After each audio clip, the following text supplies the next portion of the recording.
In the clock tower of East Balham Dock, Klein hid in the darkness while donning a clown mask as he quietly stared at the dormitory of the dock union.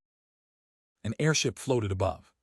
He couldn't see the details of the battle, and he had no way of knowing the developments of the operation in the red brick building.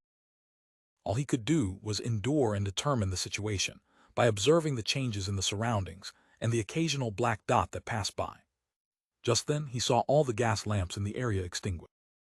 All of them had been extinguished. It was pitch black there. Right on the heels of that, a feeling that left an extremely deep impression on him exploded from the small red brick building. Even from a long distance away, Klein couldn't help but tremble all over. His legs went soft, and he bent his waist. It was the feeling of being looked down upon, a feeling that repressed one's spirit. It was a feeling that was impossible to resist or fake. No, don't look directly at God. In his adrift thoughts, Klein seemed to recall the time when he was in the hall of the Blackthorn Security Company. It was like when he was about to activate his spirit vision to probe the mental state of Megos and the baby in her womb. That feeling was exactly the same as it was now. No, it's even more extreme and terrifying right now. How could this be? Wasn't Lanvis just bestowed with a little bit of the true Creator's godhood? At most, he would be given one or two other corresponding items.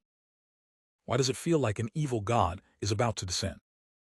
Before Klein could shake off the trembling of his body and the numbing of his thoughts, he suddenly felt a deep, serene, and profound darkness engulfing the feeling that couldn't be looked at, probed, or resisted.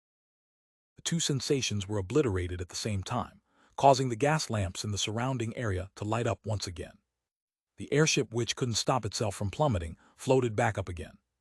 Everything seemed to return to its original state, without the slightest change. But Klein didn't believe that everything was over. He stood up with all his might, knowing that something important had happened in the red brick building. The feeling that exceeds a beyonder, at a fundamental level, is no longer there, nor is there the feeling of the descent of an evil god. This means that the true creator or Lanvis's plot has failed, however. The Nighthawks must have suffered some sort of serious blow as well. They might not even have much strength left at that moment. Klein's heart stirred. He quickly took out the spirit pendulum inside his left sleeve, holding it with one hand as he said in a low voice, "Lanvis is no longer dangerous at the moment." After quickly repeating it 7 times, he opened his eyes and saw that the topaz pendant was rotating counterclockwise. However, its frequency wasn't fast, and its amplitude wasn't large. This showed that Lanvis was still a dangerous man, but to a lesser degree. What caught Klein's attention was something else. The divination hadn't failed again. This meant that Lanvis had been separated from the godhood bestowed upon him by the true creator. A cold wind blew, seeping deep into Klein's bones, causing him to shiver.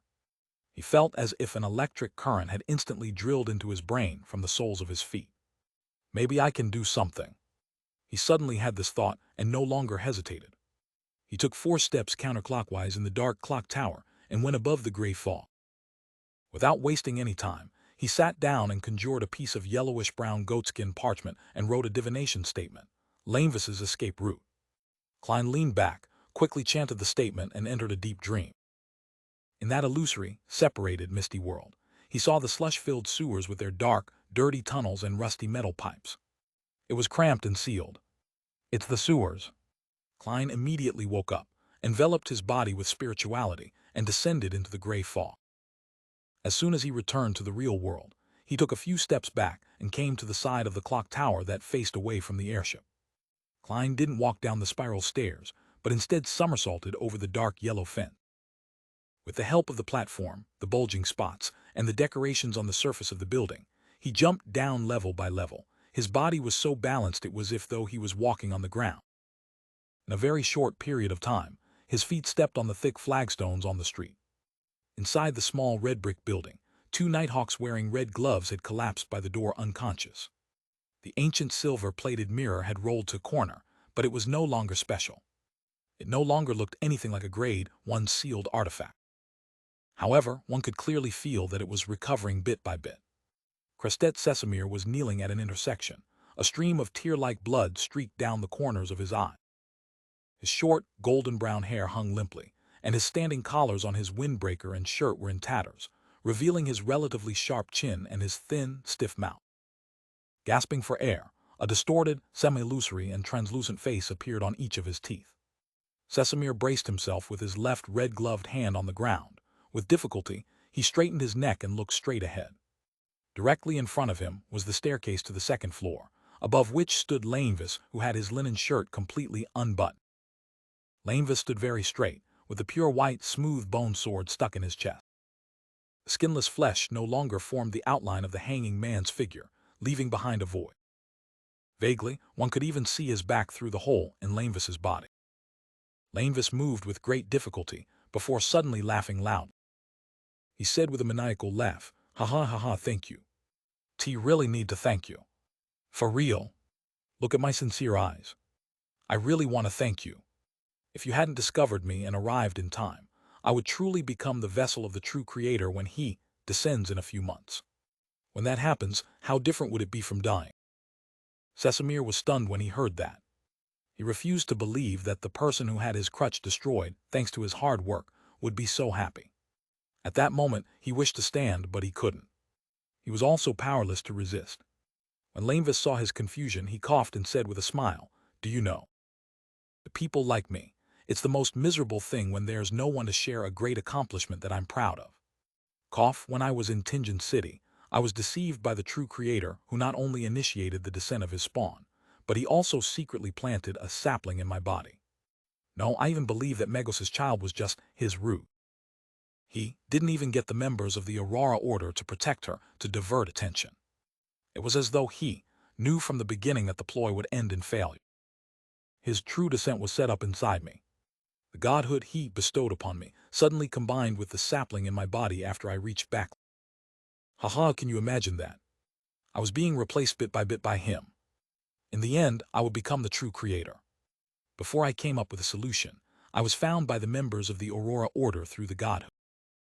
Thankfully, they're all lunatics with simple brains. Haha, there are always so many fools. Cough, cough, cough. Lainvis spat out a mouthful of foul blood, seemingly recovering some of his mobility. He took a difficult step forward, and his chiseled face suddenly turned soft for some unknown reason as he began resembling his original self. Lainvis reached out to the staircase's handrail and laughed tauntingly. Thankfully, if the true Creator wishes to fully descend and completely replace me, he'll need large amounts of pessimism, despair, numbness, resentment, and primitive evil. Only Backland, only Eastborough, the factory and dock area could satisfy his requirements. This gave me a chance to interact with others. He knew that it was unrealistic to report this to the police, simply through the people I interacted with, because the people I come in contact could very well be members of the Aurora Order. T initially wanted to instigate a strike to get the police to notice me, but I was warned by someone from the Aurora Order. After being tortured, I could only hastily end it.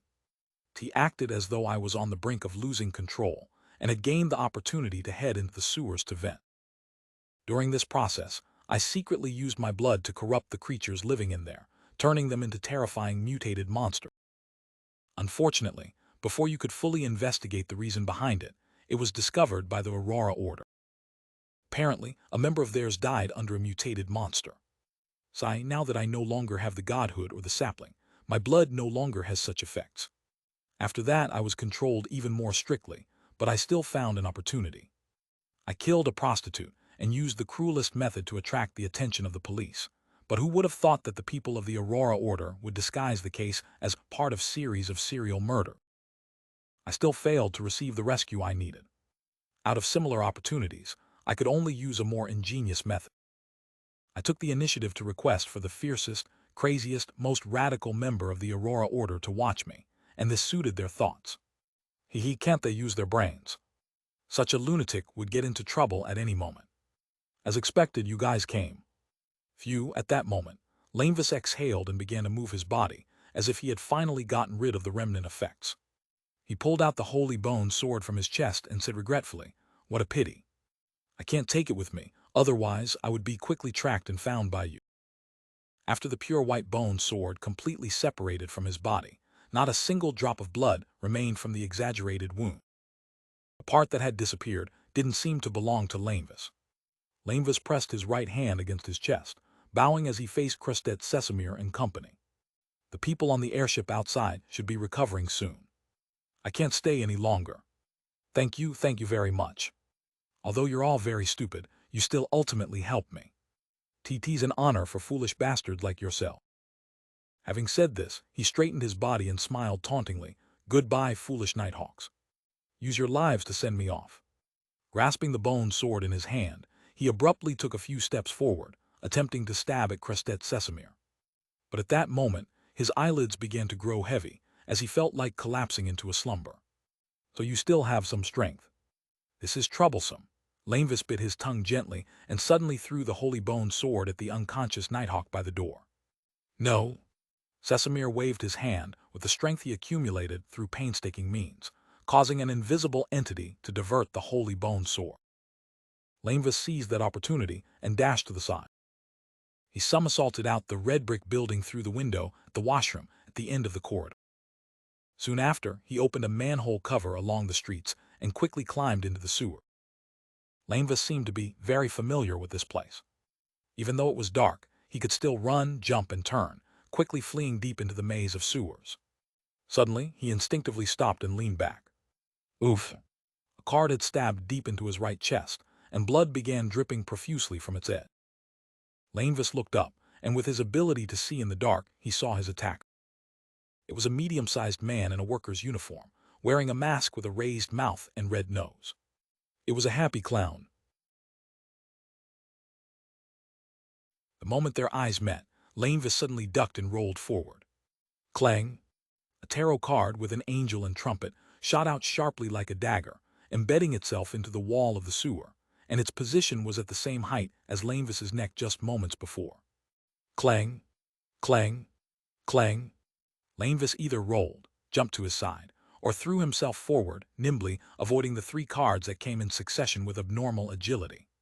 Their collision with the walls, slabs, and concrete echoed like metal striking a wall.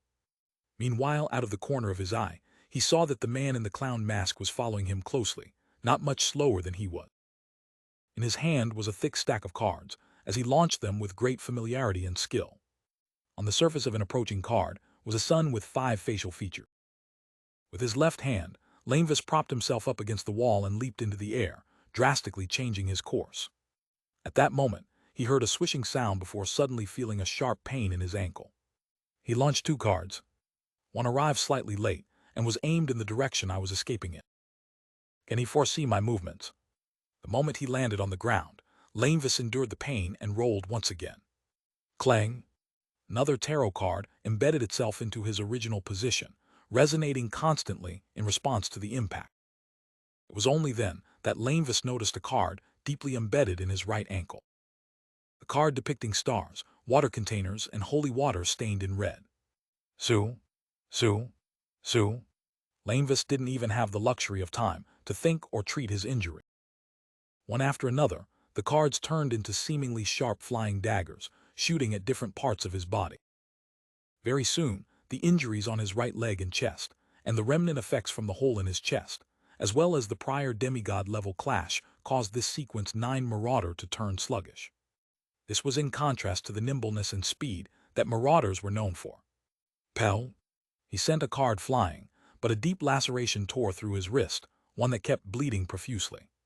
The Nighthawks and the military will be coming soon. I can't delay any longer. At this moment, Lainvis's mind was very clear. Suddenly, he stopped in his tracks and stopped dodging, allowing a card depicting the devil to strike him squarely in the neck. In almost an instant, the cards sticking out from his body were sent flying. The hideous wounds on his neck, right chest, wrist, and ankle were all squirming madly, sprouting one meat tendril after another in disgusting shapes. On his skin, numerous small goosebumps appeared. These goosebumps had a metallic tint to them, as if they had turned into a set of armor. Clang! A tarot card was shot over, but it was deflected by the fine goosebumps. With bloodshot eyes, Lainvis stared at the clown who had put away his cards after coming to a halt.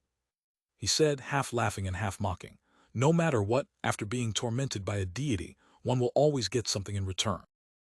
Before he could finish his words, he had already jumped over the polluted waters in the canal with his left foot, throwing himself at the enemy opposite him. As if expecting this, Klein stepped to the side, pulled his left hand out of his pocket, clenched it into a fist, and threw it at Lainvis's temple. Bam! Lainvis swung his elbow sideways and raised his forearm, accurately hitting his opponent's fist. The explosive force surged like a torrential tide, causing Klein's body to move from the impact as he staggered a little. Puh, puh, puh. Crisp explosive blasts sounded in Klein's ear. Punches, each heavier and faster than the last, constantly reflected into his eye. The flurry of attacks made him seem to forget to maintain his balance. He staggered and fell to the side. Then, with the support of his left elbow, he rolled in a different direction. Smack, smack, smack, bang, bang, bang. Lanevis's punches and kicks came quickly and furiously, almost hitting Klein quite a few times. But thanks to his exaggerated balance and movements that defied common sense, he managed to dodge successfully. At times, he would be on the wall and at other times on the ground. It was as though he was performing an acrobatic act. He appeared very calm, without the slightest bit of impatience. It was as though he had decided to drag out the battle as long as possible, until the Nighthawks and the military arrived. And once there were any signs of Lanevis's attempting to escape, he was hell-bent on pestering him and not give him an opportunity to do so. Puh! Lanevis's punch forced Klein to use the rebound from the wall to fly back into the air, and as for him himself, he didn't hesitate to turn around and flee towards another tunnel. The moment Klein's toes touched the ground, his body shot out like a cannonball as he pounced straight for Lanevis's back. At that moment, an image appeared in his mind. It seems as if Lanevis has no bone. I should force him to twist his upper body and land a punch on his body. This was a clown's intuition. Without any doubts or hesitation, Klein took the initiative to reduce his subsequent strength. With a smacking sound, he still threw himself forward, but it was much weaker than he expected. Catcha! With a jarring noise, Lanevis twisted his upper body suddenly while his legs remained immobile. His face faced backward as his toes pointed forward.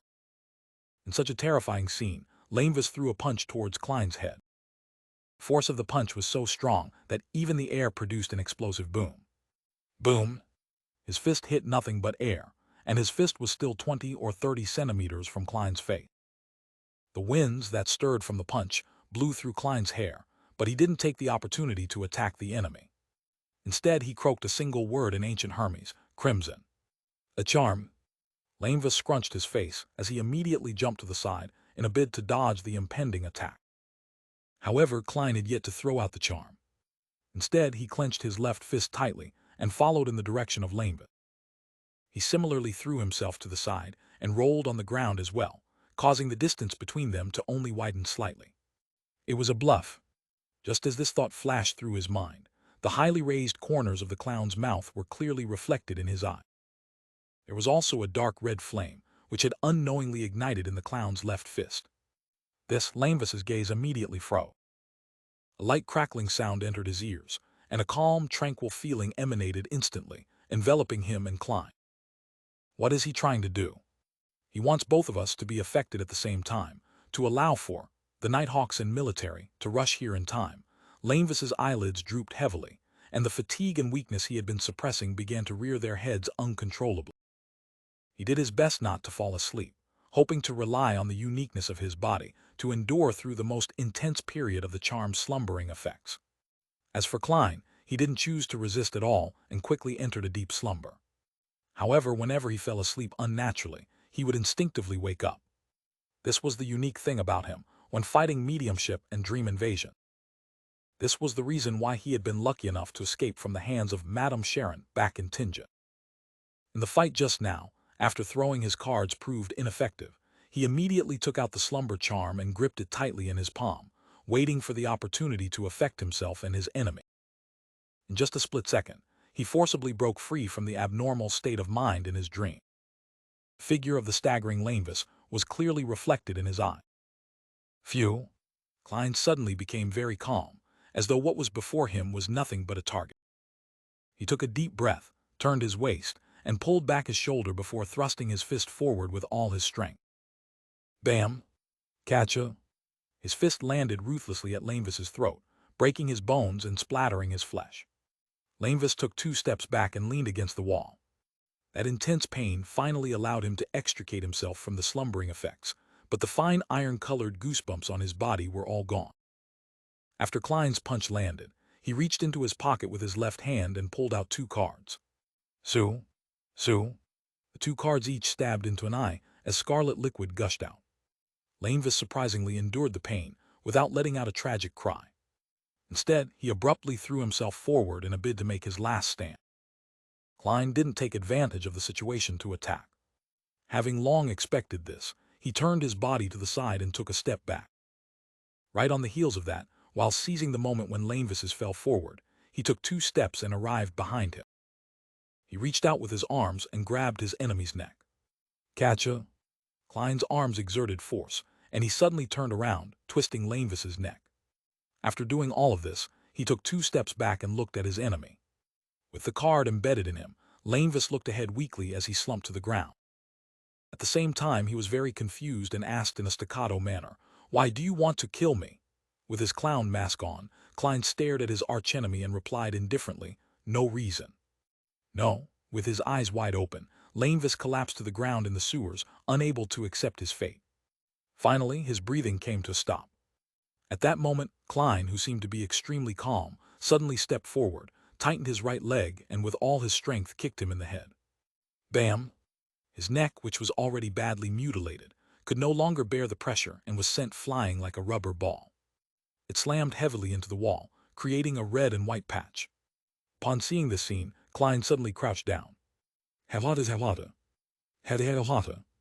He laughed crazily with a suppressed voice. The clown mask looked so very happy. The corners of those raised lips, the bright red nose, and that white face wore a very happy expression. Ha.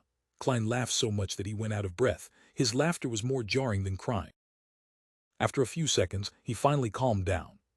He slowly straightened his body and winked with his left eye at the darkest part of the sewer. Then he smirked and muttered to himself, "Captain, look, we've saved Lone once again." Droplets of liquid quietly slid down and landed on his collar. At that moment, he felt that his clown potion had been digested completely. With symbolism in the dark sewer, Klein wiped his neck and turned his attention back to Lainvis's cracked head and decapitated body, before turning to the 2 tarot cards that were stuck in Lainvis's eye. He originally wanted to retrieve all the projectiles that he had thrown and wipe the scene of any clues. However, he realized a very real and extremely serious problem. He didn't have the vision to see in complete darkness. He had relied on his spirit vision to rush through the pitch-black sewers and engage in the intense battle with Lainvis. He could see the colors of Lainvis's aura, the spirituality radiance of all sorts of critters, and could faintly use the light's illumination to distinguish the path. Unfortunately, the tarot cards he was currently using weren't the same as the ones that had originated from the Nighthawks. It didn't have any spirituality or silver engravings, and it was completely ordinary with no special characteristics. In such an environment, Klein could use his own aura's color and spirituality radiance to create a tiny radius around him where he could distinguish things. However, he couldn't see the cards stuck in the walls and ground, as well as the cards that had scattered everywhere. In the intense battle with Lainvis, they hadn't restricted themselves to a particular spot.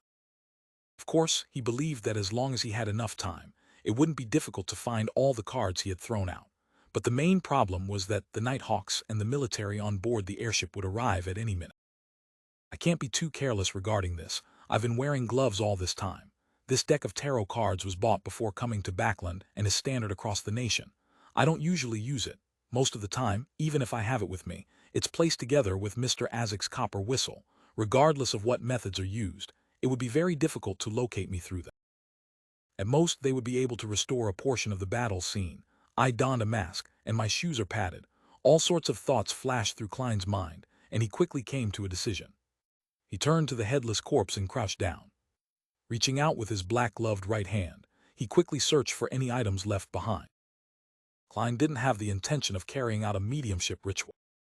Firstly, the feeling of the evil god's descent had left a deep impression on him, so he didn't dare to blindly channel Lainvis's spirit unless he brought it above the gray fog with him.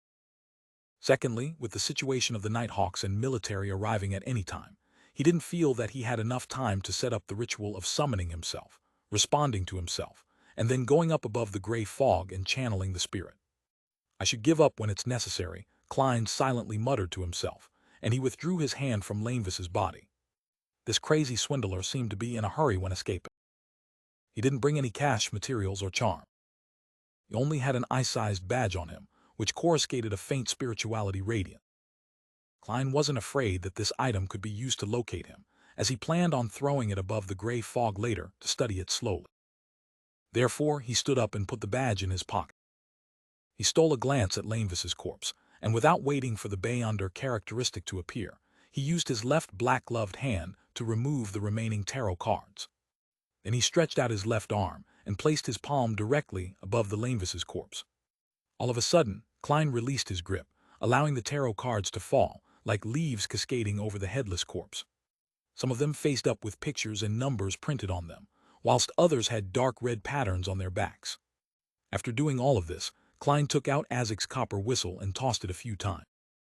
Then, without looking back, he ran deep into the sewers. After almost 2 minutes, figures finally arrived at this place.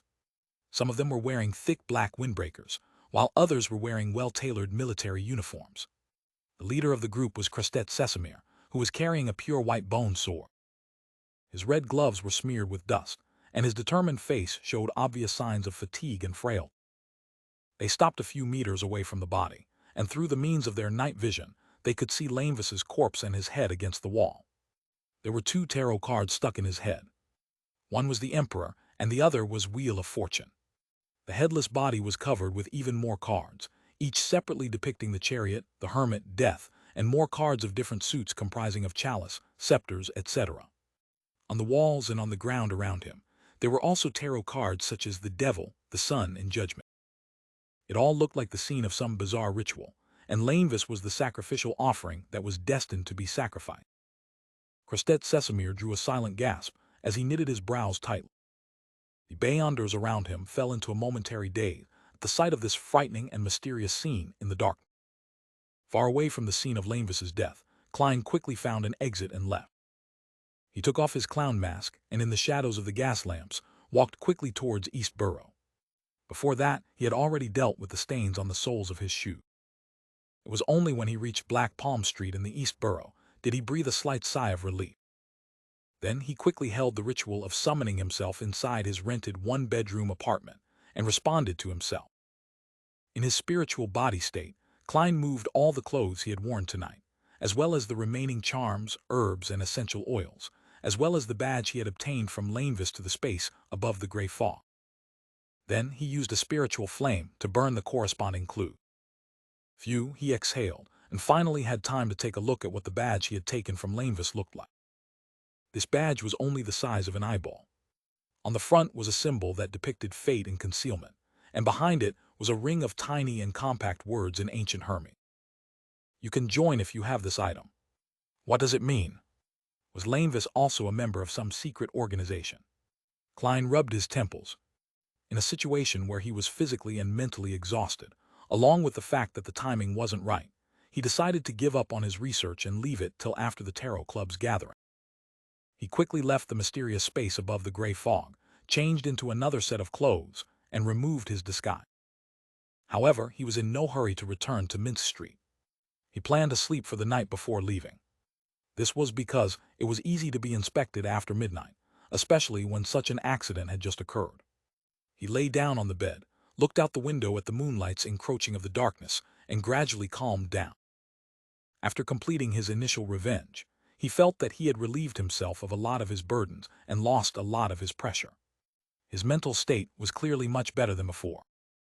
The present me isn't capable of handling in C. Zangwell and sealed artifact 0-08. Besides, the gap between us is huge. Only after becoming a high-sequence Beyonder, a demigod, would I have the qualifications to involve myself in such matters. Before advancing to Sequence 4, I'll act as though they don't exist. Yea, for the foreseeable future, my goal is to work hard to improve myself. Now that I've completely digested the clown potion, I can advance to magician once the Beyonder ingredients are gathered. There's still Faceless, Nimble Right Master, and the corresponding Sequence 4 which I don't know the name of. Other than that, I'll just be an ordinary detective. Klein's mind was calm and peaceful, and his thoughts were scattered as he thought about his future arrangement. He was no longer cranky or that depressed. As he thought about it, the corners of his lips curled up slightly as he silently muttered to himself. Captain Benson, Melissa, I believe all of you would prefer to see me like this, at dawn, a group of people wearing surgical hats and white masks came to the dock union's dormitory. They were all dressed as doctors. The elder and the lead appeared to be rich in experience as he said to the puzzled and confused residents, "We've discovered an infectious disease in this building. A person named Kevin has already passed away because of it. We will provide free treatment. This infectious disease has a special drug, and as long as you take it in time, you'll be fine." Kevin. One by one, the guests exclaimed in astonishment as they looked around for their colleague named Kevin. However, they didn't find him at all. That was Lanevis's alias. Seeing that the charity medical team was accompanied by police officers, the residents no longer had any doubts and began to line up nervously to collect their medicine. The first was a middle-aged man with a bushy beard. He nervously asked all sorts of questions, afraid that a single bottle of medicine wasn't potent enough to fight off the infectious disease. It wasn't until the doctors showed their impatience that he drank the blue bottle of medicine. Then he was helped to the side and aimed his mouth at a hole that was of the same size. Uffy, uffy, uffy. The man suddenly felt nauseous as he violently vomited a putrid blob of a bloody substance. He was about to prop himself up and cast his gaze to see what he had just vomited when two strong nurses yanked him away. The mouth-sized hole was located above an iron-black metal barrel. The bottom of the barrel was dark and deep, with almost no light coming from it. And right there, a pool of yellowish-green liquid was quietly resting at the bottom. In the middle of the pool was a small piece of blood-colored meat. Uffy, uffy, uffy. One by one, the residents took the medicine and vomited in front of different metal barrels. In Empress Borough, the opulent villa of Count Hall. Why did you suddenly visit so early? Audrey looked at the sky outside, then she looked at Viscount Glaint. Glaint looked around and only found a golden retriever sitting beside him. Hence, he whispered, "I was planning to go to the turf club, but I met Cance on the way. He told me something very interesting. It's truly interesting. Since I was passing by here, I thought of coming to share it with you." "What is it?" Audrey asked with interest. Glaint didn't deliberate over his words as he replied, "You should have heard of the Aurora Order, right? It was the Aurora Order that assassinated the Inti's ambassador. They were caught with several important members killed, and a very large ploy was foiled as a result. I thought it was something related to the godhood of the true creator. Zio and Fours sent someone to report the information yesterday evening, and it just so happened that an operation was held last night. Wait, the Aurora Order apparently worships the true creator." Audrey's eyes lit up. She pressed in a reserved tone, "What ploy?" "T don't know," Cance refused to say. "He just told me that the person in charge of this ploy was once a wanted swindler, a swindler named Lanevis." Glaint spread out his right hand. As expected, Audrey nodded indiscernibly. She didn't conceal her curiosity and asked, "Was he caught?" "He's dead, but he wasn't killed by our people." Glaint paused for a moment. "This is what I meant by interesting. When his body was found, it was covered with many tarot cards. Same for the surroundings. You can imagine that scene, tarot cards. The body was covered with tarot cards." Audrey was startled at first before it hit her. "This was done by our tarot club. It was Mr. Fool's adorer." Investigation Audrey, who thought she knew the truth, couldn't help but imagine the scene described by Viscount Glaint. Lanevis lying in the mud in the darkness, covered with rows and rows of tarot cards. There's the Fool, Justice, the Hanged Man, the Sun, the World, and the other major arcana cards and numerous numbered cards. They would either be overturned or facing right up, and there would be some left unturned, exposing only their backs, as if they were all part of a large-scale, eerie tarot divination. This kind of scene must be very shocking. I wonder where the card for justice landed. How would the Bayonders of MI9 and the Church view this matter? Would they believe that a new secret organization has appeared? By possessing the godhood of the true creator, the ploy between Lanevis and the Aurora Order must definitely be significant. It definitely would have brought a terrible disaster to Backland and the kingdom. Yet this ploy was so easily foiled because of a simple mission Mr. Fool had issued. This is a tussle at the level of deity. Mr. Fool and the true creator are considered archenemy. It's no wonder he calls the other party the fallen creator. Many thoughts flashed through Audrey's mind as her body trembled faintly and imperceptibly. "What are you thinking about?" Viscount Glaint, who was sitting opposite, finally couldn't hold it in any further as he asked in puzzlement. Audrey abruptly snapped out of her reverie. Slightly cocking her head, she smiled and said, "Didn't you tell me to imagine the scene of the corpse being covered with tarot cards?" "Has I?" Glaine awkwardly smiled and sighed. "I wonder which secret organization's member killed Lane. It really matches how I imagine such things to be like. It's so cool. It's our tarot club." Audrey answered silently as she smiled. "Perhaps there's no organization, but the independent act of a powerful beyond. Regardless, I like this style. Urge Zio and Fours and ask them when they can find my apothecary formula," Glaine said in excitement. Audrey widened her eyes slightly. Looking around her, she lowered her voice and said, "Hush, keep it down. How can you talk about potions here?" Glaine gave an indifferent smile. "Don't worry. It's nothing. I had already confirmed that other than you and me, there's only a dog." Huge golden retriever Susie unconsciously shifted her position. Northborough in Backland. Inside a room beneath the St. Samuel Cathedral. Dolly, who was wearing a black hooded robe and makeup with blue eyeshadow and red blush, gave off a charming yet cold feeling. She randomly found a seat and picked up the document on the table. She swept through it before her gaze suddenly froze. Her brows immediately furrowed, and she suppressed something as she asked, "Lanevis, why wasn't I informed of this matter? Why didn't you inform me about the operation last night?" Sitting at the seat of honor, Crestet Sesamir, who had hidden his chin and lips back into his propped-up collar, said deeply, "I was afraid that you wouldn't be able to control your emotion. That would have brought unnecessary danger to the operation, so I didn't get anyone to inform you. T can understand how you feel. A Nighthawk from the Tinjin squad is currently undergoing guidance and training at the Holy Cathedral. He plans on joining the Red Gloves, and his performance is about equal to yours. But as the person in charge of the operation, and as a high-ranking deacon of the Nighthawks, I had to eliminate all unstable elements." Dolly looked at the other Nighthawk squad captains and deacons, and she sneered. "Why do you think I won't be able to control my own emotion? Very calm, and I won't act rashly. My anger will only erupt after Lanevis is caught. This is the professional bearing of a veteran Nighthawk and a deacon. If I had caught Lanevis, I would let him know that men can be weak too. I would make sure that a cold, rotten, yet stiff corpse would be situated behind his buttocks. I would make sure that a pungent white bone, filled with thorns, would be situated in front of him. I'd make it so that those cold little fellows enter and leave his body wherever they can." "Damn it. You actually managed to let him die just like that." Crestet Sesamir looked at Dolly calmly and sighed after silently listening to her until she was done. "How long have you been putting up with it?" Dolly froze, then muttered in frustration like a deflated ball, "For a very long time." Sesamir retracted his gaze and cast them towards the other deacons and captains. "Got anything?" "From our preliminary investigations, the person who killed Lanevis is a member of the Secret Order, a Sequence 8 of the potion name, Clown.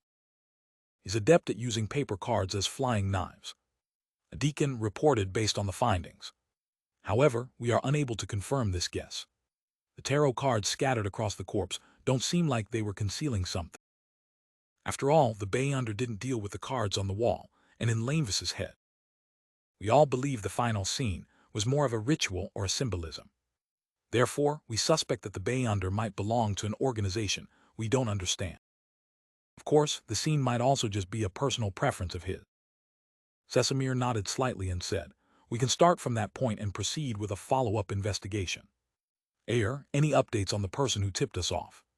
The charming middle-aged man, Ayer Harson, flipped the papers in his hand and said, "We investigated the person and discovered that his actions were directed by a bounty hunter. In the process of looking for the wanted criminal, Lanevis, the Balam's companion was killed by a member of the Aurora Order. In order to exact revenge, she secretly carried out an investigation and eventually locked onto the target at the Workers' Alliance Tavern in East Balam Dock. Based on the target's actions and lifestyle, she discovered Lanevis. Her actions have basically been verified by witnesses. There isn't anything strange about it. We also used Beyonder means to confirm that she has no connection with the person who killed Lanevis.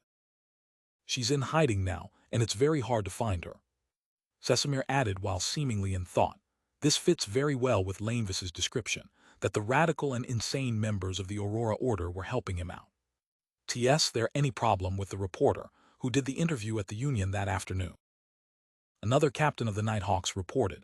He was a fake reporter, and according to news from the police department, he's actually a private detective who had previously helped Mike Joseph of the Daily Observer. Joseph was investigating the murder of Cyber.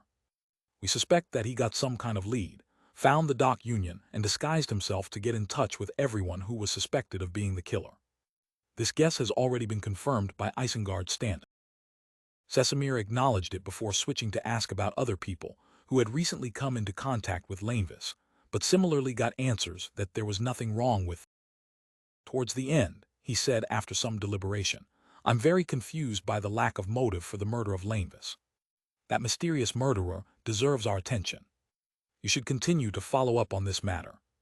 In addition, according to common sense, the Aurora Order definitely wouldn't only have Beyonders at the Rose Bishop and Shadow ascetic level in a big city like Backland.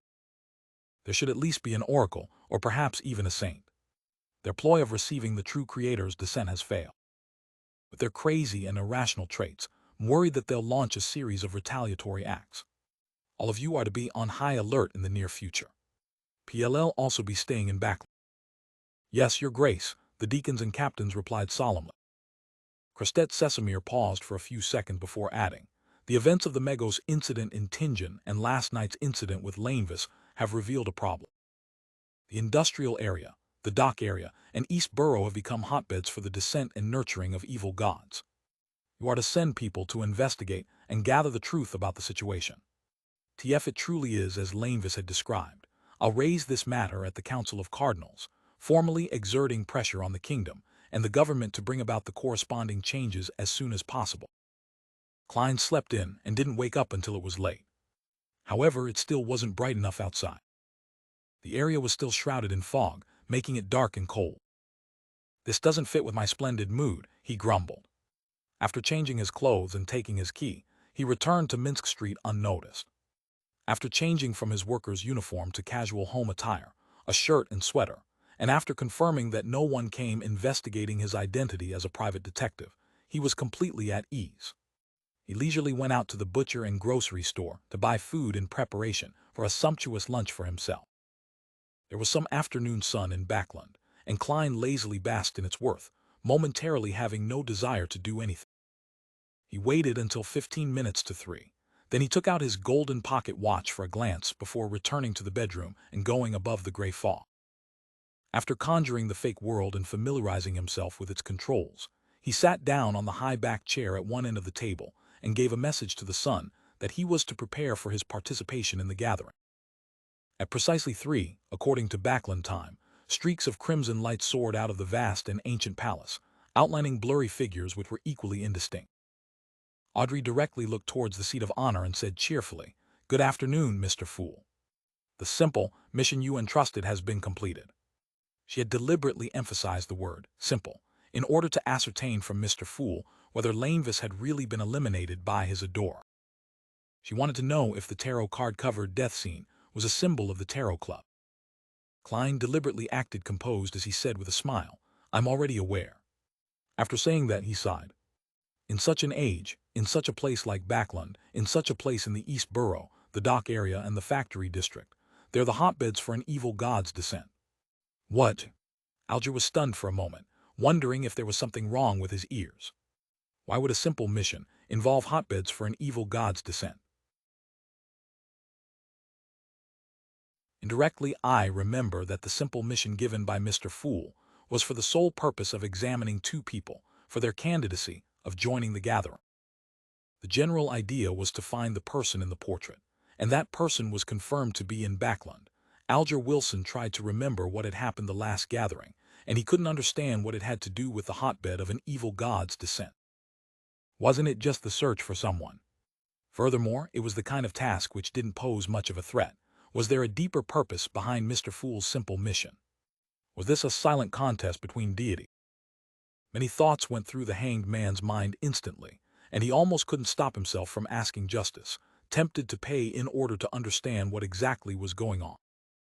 However, as a veteran official Beyonder, a seafarer who steered an ancient ghost ship, he was experienced and shrewd.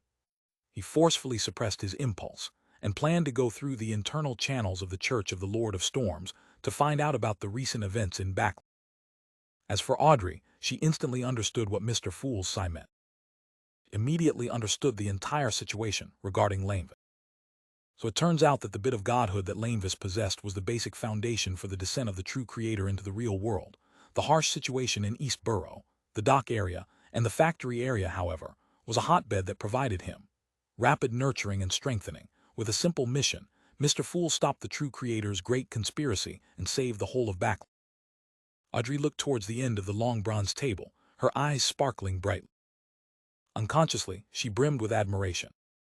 At this moment, the gloomy and reserved world let out a chuckle and said, "Yes, every time I see and hear about a large number of child laborers dying in their teens, and how most workers rarely live past 30 due to extreme exhaustion and the terrible environment, or how after barely surviving the previous tests, and as a result of their old age and the loss of their jobs, they can only wander the streets and die of hunger and cold, I have no doubt about the existence of an evil god. These gods are on the ground in East Borough, the dock area and the factory area.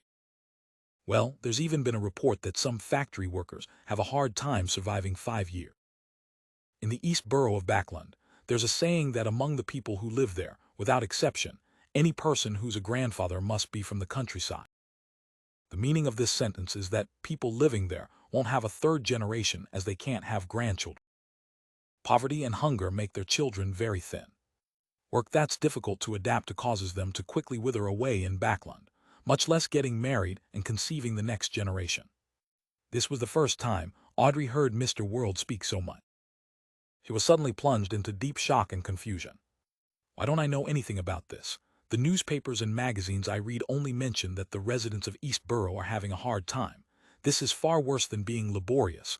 Audrey's eyes lost their focus for a moment. She felt as if her understanding of the kingdom and the world had been completely overturned. Suddenly she understood why Mr. Fool had uttered such a sigh, and why in such an age, such a Backland, in such an East Borough, the dock area and the factory district were the hotbeds of an evil god's descent. We can't go on like this. Otherwise, Backland will one day be destroyed because of this. Audrey felt a strong urge to go back and learn more, to remind her father, Count Hall. She wanted to use the powers of a spectator and a telepathist to secretly guide the governmental policies that would improve the lives of the pitiful people in East Borough, the docks area, and the factory district. At the end of the long bronze table, Klein quietly observed Miss Justice's reaction. He had purposely lamented a while ago and used his smurf, the world, to give a detailed explanation.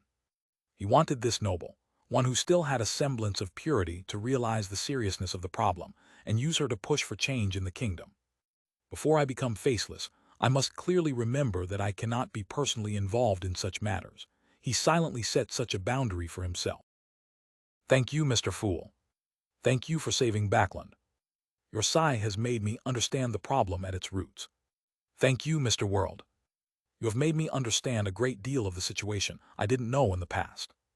Audrey held back her emotions and sincerely thanked the two gentlemen at the two ends of the table. Saved Backland. Alger was no stranger to the conditions of East Borough, the factory district, and the dock area. He was more surprised by the description Miss Justice had used.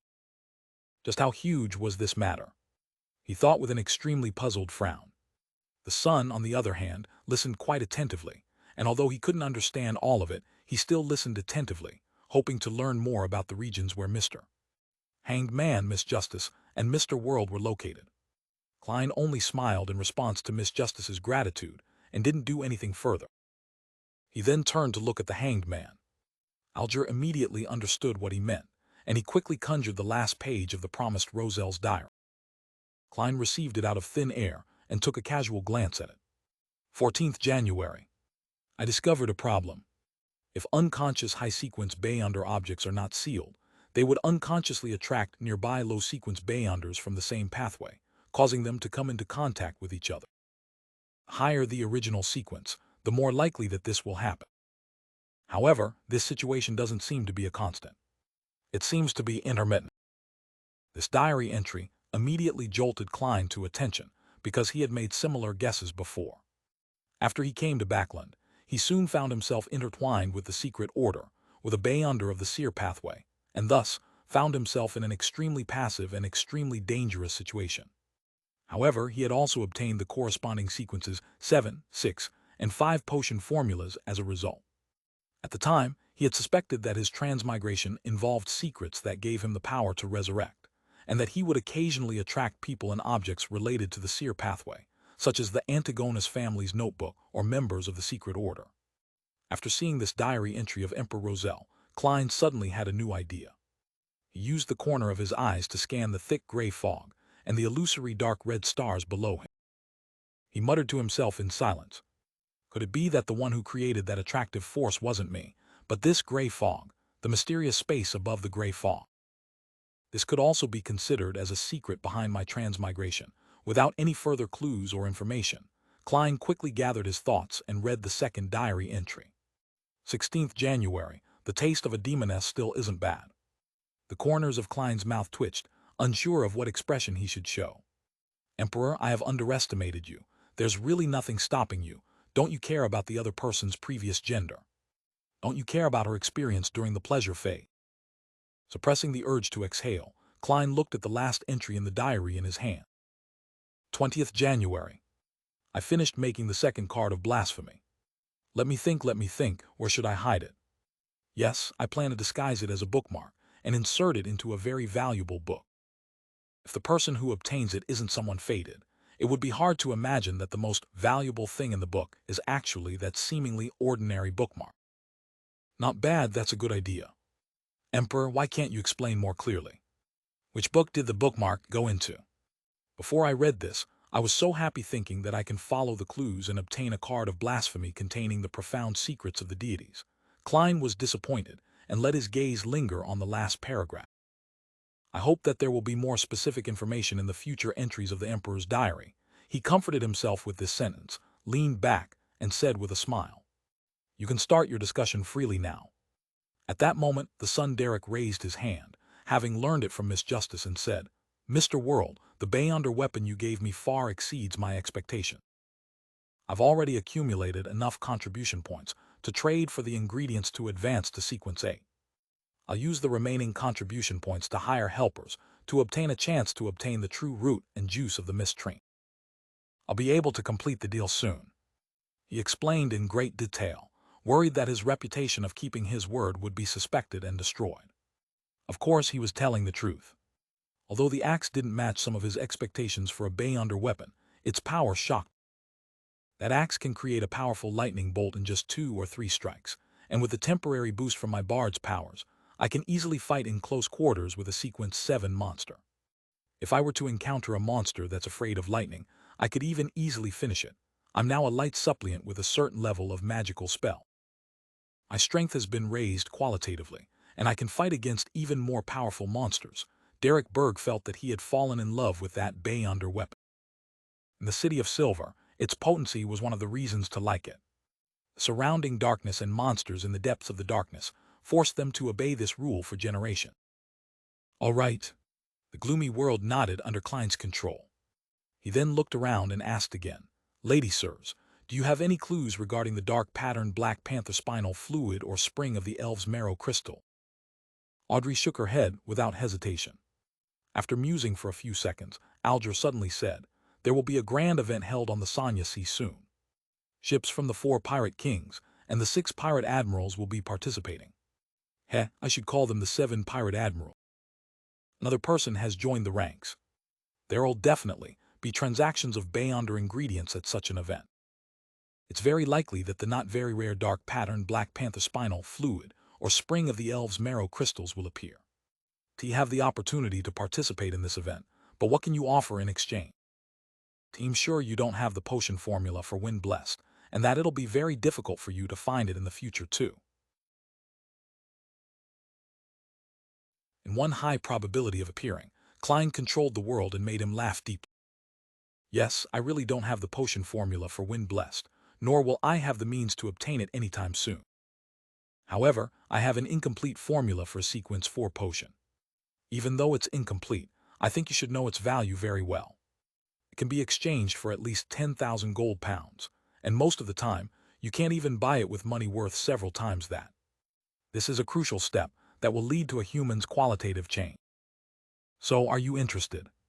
The spinal fluid of a dark patterned Black Panther is worth between 500 and 700 pounds, and the spring of the elves' marrow crystals is between 300 and 400 pounds. I believe you'll still need to prepare an additional 9,000 pounds in cash, or an item of equal value. Klein had long since speculated that the sequence of the Sun sequence pathway, unshadowed, could be swapped with the same sequence of the Sailor and Reader pathways, and this conjecture had been indirectly confirmed by Mr. A's request and in the information provided in Roselle's diary. It was even suspected to extend to the secret suppliant and spectator sequence pathway. Therefore, he believed that the incomplete formula of unshadowed was an irresistible temptation for the hanged man who was from the Sailor pathway. It doesn't matter if you don't have something worth 9,000 pounds for the time being. You can pay it in installments with Mr. Fool bearing witness, Klein silently added. Currently, he was lacking the spinal fluid of a dark-patterned Black Panther, so he didn't mind letting the hanged man remain on credit. In any case, he didn't need to worry about the possibility of him running away. Well, there are also latent risks.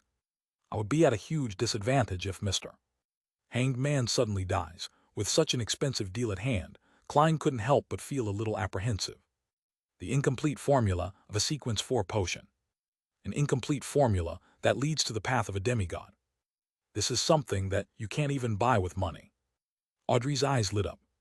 She couldn't help hiding her curiosity as she asked before the hanged man could speak. Mr. World, can I ask which sequence 4 pathway the formula pertains to? If it's not convenient to tell me, pretend I never asked. Mr. World actually has a sequence 4 potion formula. Even if it's incomplete, it's still very shocking. No wonder Mr. Fool pulled him into the Tarot Club. He isn't a simple Beyonder.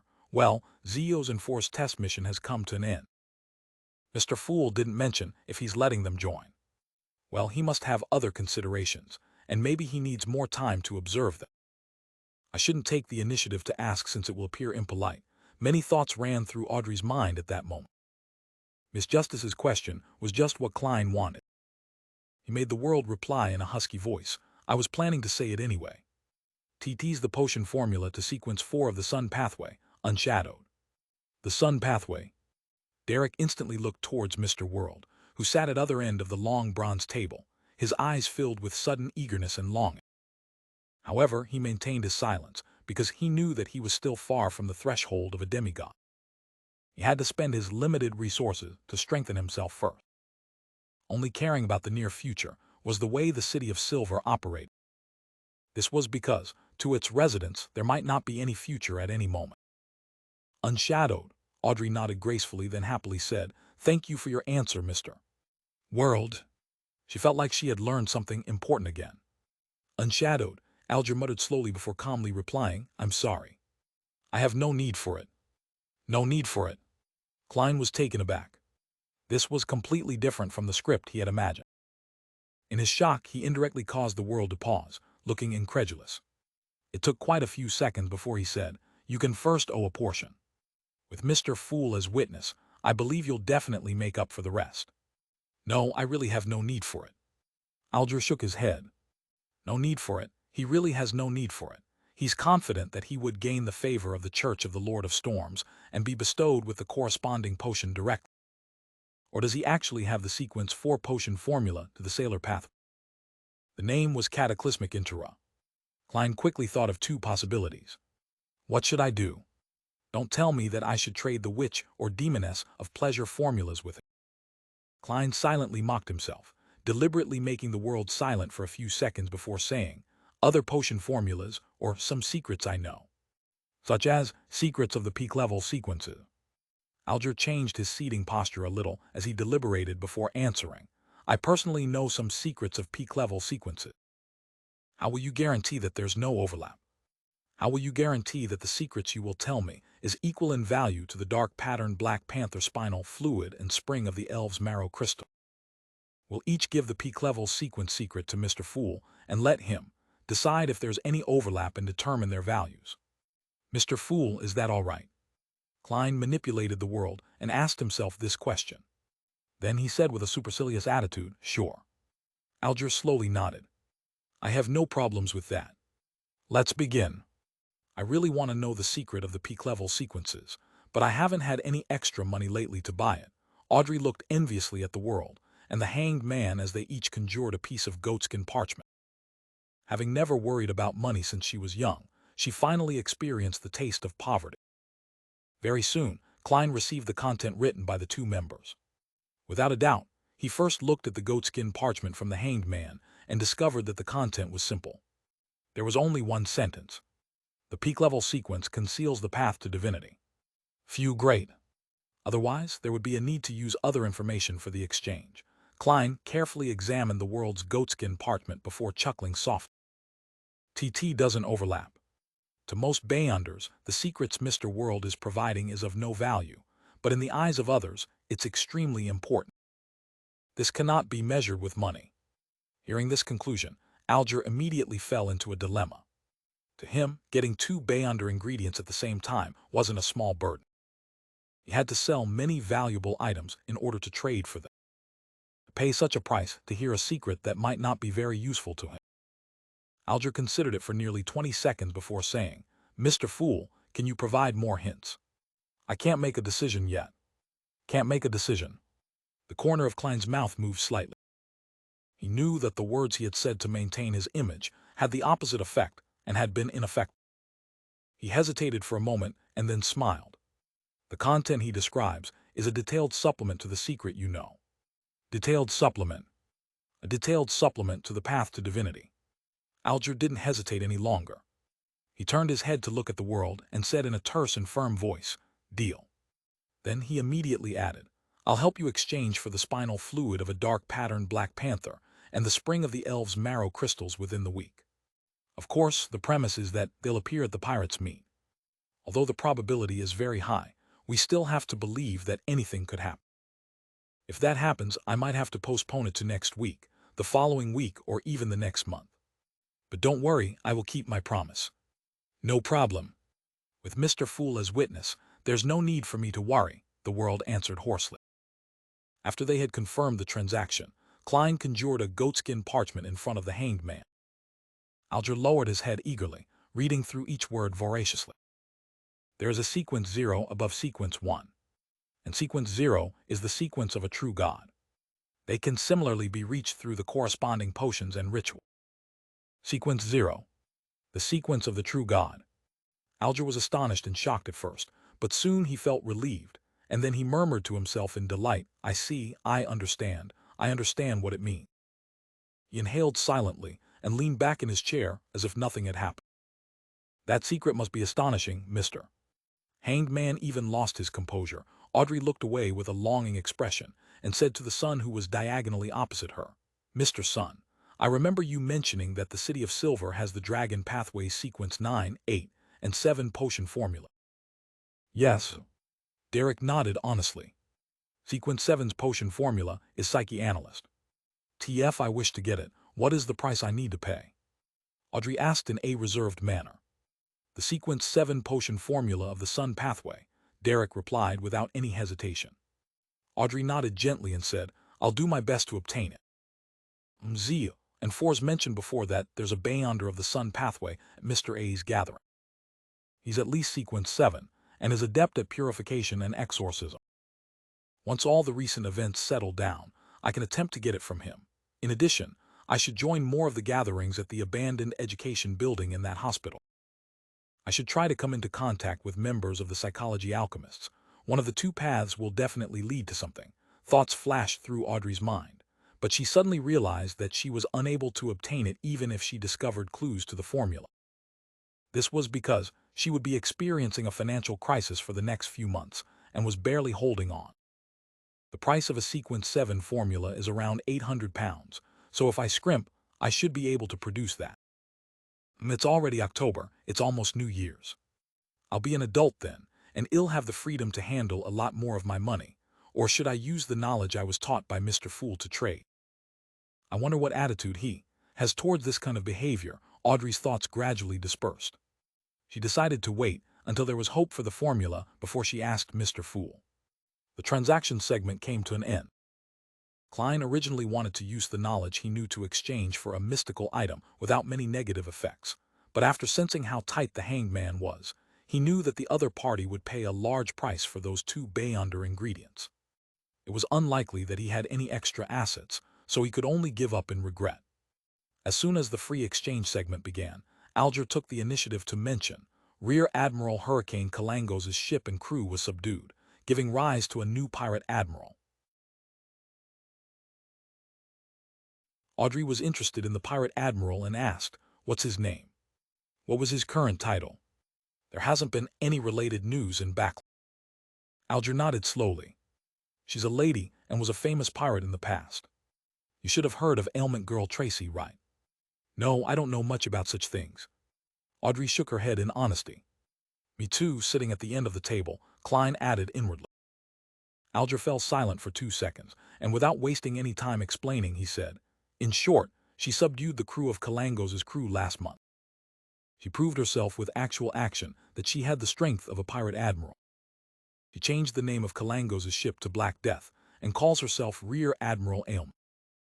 In the past, she acted independently and was someone who specialized in curses, black flames, and ice. Her enemies would always suffer from sudden ailments of various kinds. At present, no one knows which pathway she belongs to, but they're certain that she's at Sequence 5. Audrey listened with relish. She blinked her eyes and requested curiously, "Mr.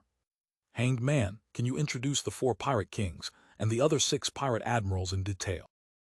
P have only heard of their names and titles, but I don't know what Beyonder powers they are equipped with." Alger looked around and saw that both the sun and the world were showing signs of attentiveness. He nodded slightly and said, "That wouldn't be an issue. The strongest pirate king is the king of the 5 seas now. He claims to be a descendant of the 4th epic Solomon Empire. Not only is he a high-sequence Beyonder, but he possesses the terrifying ghost ship Dark Emperor, a relic of the Empire. He's adept at using order. He can pull his enemy into combat in a domain that he's best at and create fascinating effects. He's also the oldest pirate in the world. Rumor has it that he's over 100 years old, and he has been active in the 5 seas since the Roselle era. No one knows exactly how old he is. Of course, compared to the other pirate kings, there's a lot of information about him.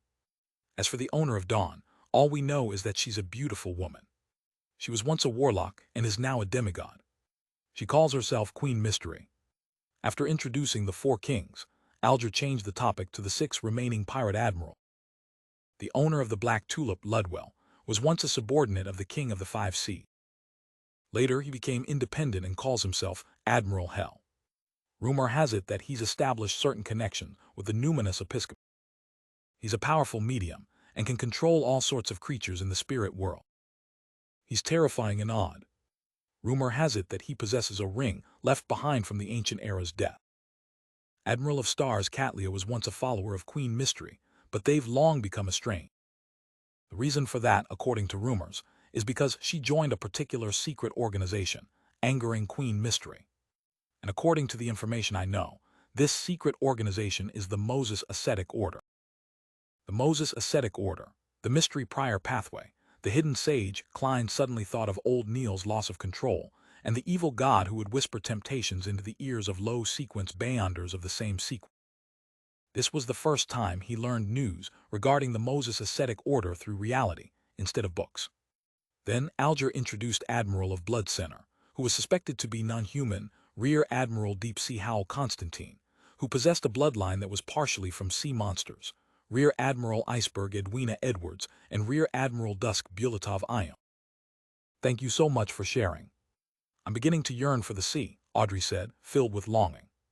"I don't know when I'll be able to truly travel." "No, Miss Justice, it's absolutely not as nice as you imagine. From my point of view, it's an amalgamation of blood, chaos, murder, desire, and horror."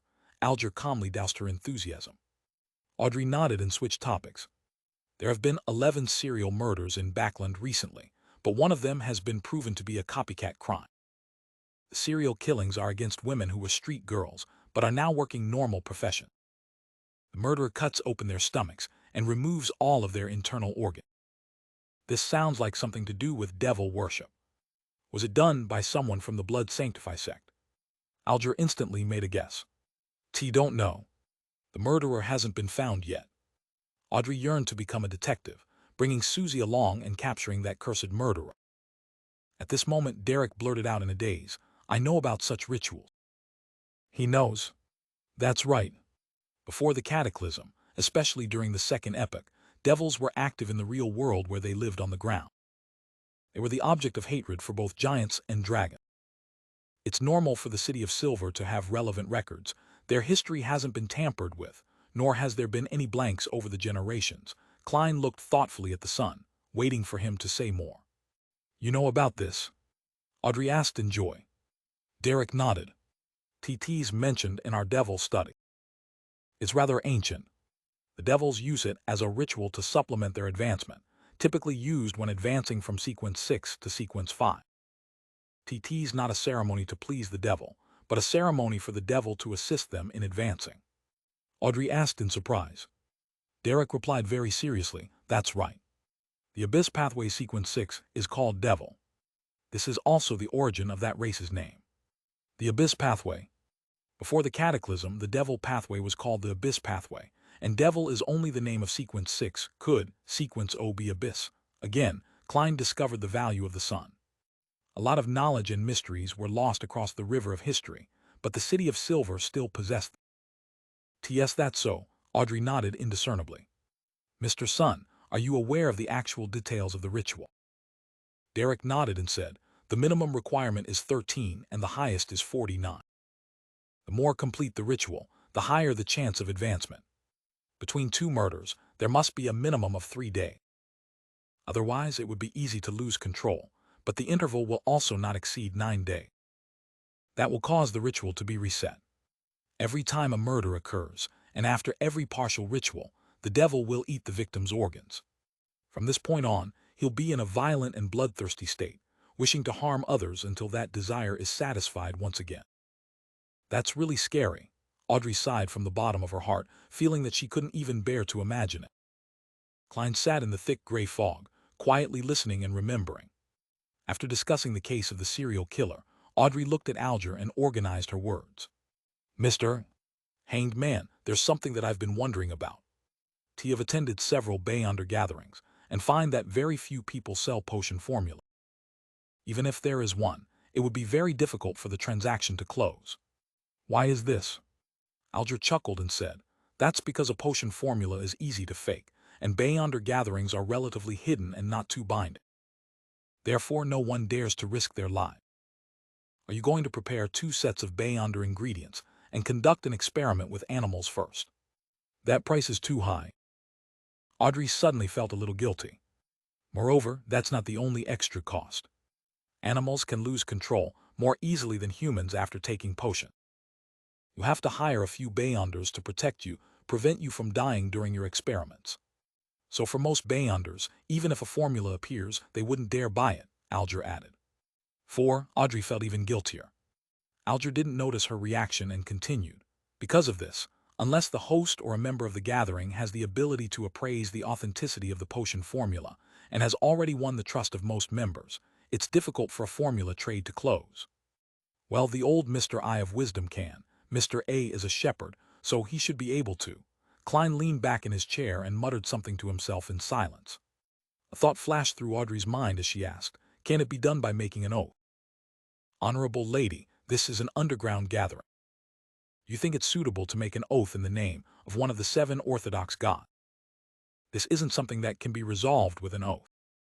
A corresponding ritual is needed. Alger chuckled. As for other evil gods or devils and mysterious existences like the hidden sage and the true creator, unless you're their believers, who would dare to swear an oath in their name? Wouldn't they be wishing death upon themselves? At this point, he sighed. In addition, without them knowing the acting method, potions easily lead to a loss of control, easily turning people into monsters. Furthermore, the corresponding ingredients are hard to obtain and rather expensive. Therefore, as long as the 7 churches don't allow such trades to be officially recognized, there's no need for them to deliberately control the spread of potion formulas on a wide scale, much less talk about advancement. So that's how it is, Audrey murmured to herself, clearing a huge question in her mind. No wonder, Klein suddenly came to a realization. 7 orthodox gods. Derek really wanted to ask which 7 they were, but he ultimately held himself back. He thought for a moment and said, the City of Silver has recently organized an expedition to explore deep into the darkness and found a semi-destroyed temple. The statue that's worshipped inside was a naked man nailed upside down on a cross. There were also a lot of bloodstains on its surface. Do you know which god that is? This is the true creator. The forsaken land of the gods actually has a temple of the true creator. Judging from what the sun said, the true creator shouldn't exist before the cataclysm. Otherwise, it would be impossible for the city of silver to not recognize it. Klein used his clown ability to control his expression, to prevent the shock from showing on his face. Justice, the hanged man, and the world exchanged looks, shook their heads and said in unison, "We don't know." Just as they finished speaking, they heard Mr. Fool in the gray fog say in a deep voice, "That's the fallen creator." The fallen creator. Derek frowned immediately. The residents of the City of Silver had always believed in the omnipotent and omniscient God, the Lord that created everything. Therefore, when he heard a similar name with the word fallen tagged to it, he couldn't help but instinctively reject and feel uncomfortable about the notion. Fallen creator, that's the way Mr. Fool addresses the true creator. So that's the image of this evil god, but why would his statue and temple appear within the City of Silver's exploration confine? That place is suspected to be the forsaken land of the god. Or perhaps, before it was abandoned by the gods, there was already the faith of the true creator. Could the holy residence that the Aurora Order always talks about be the forsaken land of the gods? Many thoughts came to Alger, but he couldn't make an accurate judgment because the history before the cataclysm had long evolved into myths and legends. It couldn't simply be described as information shrouded in fog. He thought for 2 seconds and deliberately said, "We have another name for the fallen creator. It's the true creator. The faction that believes in him is in control of the Beyonder pathways such as the secret suppliant, listener, and shadow ascetic." The subsequent sequence includes the shepherd you mentioned before. Shepherd? The silent Derek sat up straight, his eyes filled with horror. He wasn't unfamiliar with the Beyonder pathways, which the hanged man had referred to, other than some of the sequences being described with similar words in the City of Silver. For instance, the whispered and listener. So that strange and evil statue represents the secret suppliant pathway. Elder Lovia is already a shepherd. She's been acting more and more strangely. Derek suddenly started to worry about the 6-member council's newly advanced elder and the safety of the City of Silver. In the past, when they explored the surrounding areas, the City of Silver had found a few cities that were completely destroyed. In those places, only a few pieces of rubble had been carved with words that proved the existence of such a civilization. These words were all variations of Dragonese, Jotun, and Elvish, and most of them repetitively described one kind of existence. That existence was called Evil God. The residents of the City of Silver who was involved in the expedition were guessing that those cities were destroyed by Evil God. So, after finding out that Elder Lovia's pathway was probably controlled by an evil god, how could Derek not be shocked, worried, and terrified? He returned to his taciturn state, disappointing Audrey, who had been waiting to hear more stories about the City of Silver. After so many gatherings, after her purchase of the dragon race's intelligence, her interest towards the City of Silver had grown even more. "His reaction is a little different from what I expected," Alger observed calmly for a while, but he failed to gain anything from it. For a moment, he couldn't find a point of entry into the conversation. And if he asked directly, he suspected that the son would request payment, which wasn't an easy task for him, since he was burdened with the debt of 2 Beyonder ingredients. It was at this moment that they simultaneously heard the sound of the table being tapped gently. Klein concealed his fatigue with the thick gray fog and said with a chuckle, "Let's end today's gathering here. Your will is our will." Audrey immediately stood up and curtsied with her illusory skirt. The hanged man, the sun, and the world successively replied with similar words. Klein waved his hand and severed the connection, quietly watching the blurry shadows of Miss Justice and the others disappear into thin air. Then he made his smurf, the world, disappear. Then he picked up the small badge which he had obtained from Lanevis and studied it.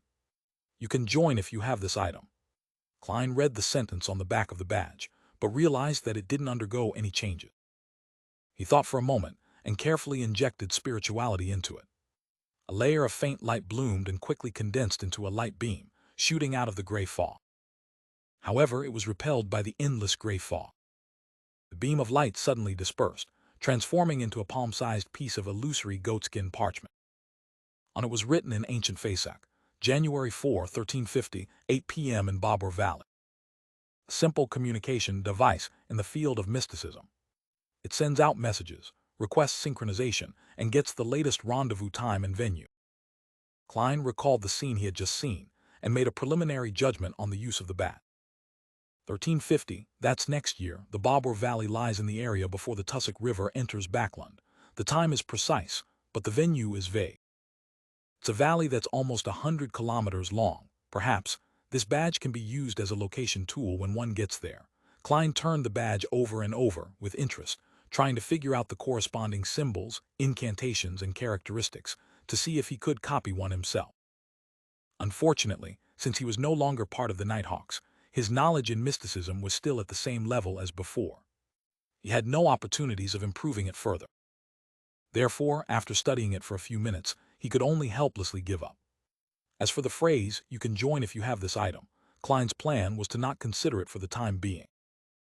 If I can become a faceless by the end of this year, then I can head there in disguise.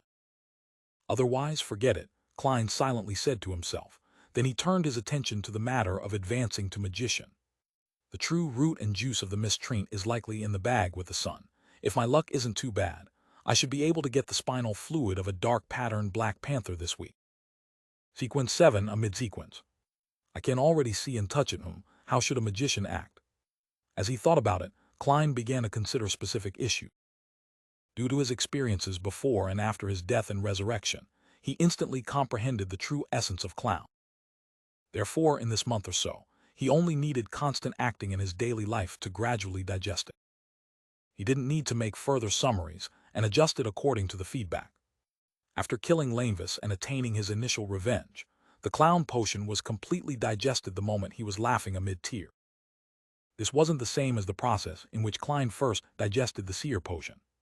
It was considered a special case, and now he had to return to such a situation with the magician's act. The true essence of magician, to pass off the illusory with the genuine. According to what Zaratul said in the Emperor's Diary, although the main focus of this pathway isn't fate, a portion of it still belongs to it. So there must be something corresponding to it. For example, it might seem that fate can be changed to a certain extent, but in the end, it turns out to all be an illusion. It's just a magic trick that fools you. Klein rubbed his temples, then wrapped his remnant spirituality around himself and descended into the gray fog. St. George's Borough, in a 2-bedroom apartment. Fortunately, I prepared another place like this. Otherwise, I wouldn't even know where to hide. Force stared into the mirror and removed her dropping hair. That's right, Zio replied weakly, lying in bed.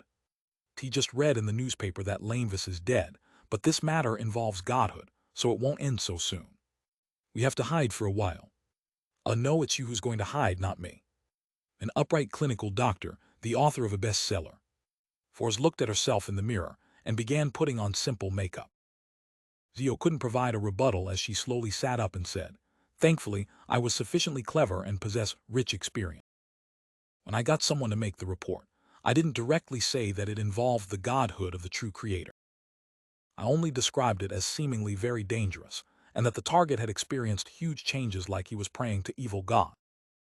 If not, I wouldn't even dare to stay in back. Be embroiled in high-level battles, sure, is troublesome and dangerous. I don't want to take on any more of Miss Audrey's missions again." "Really?"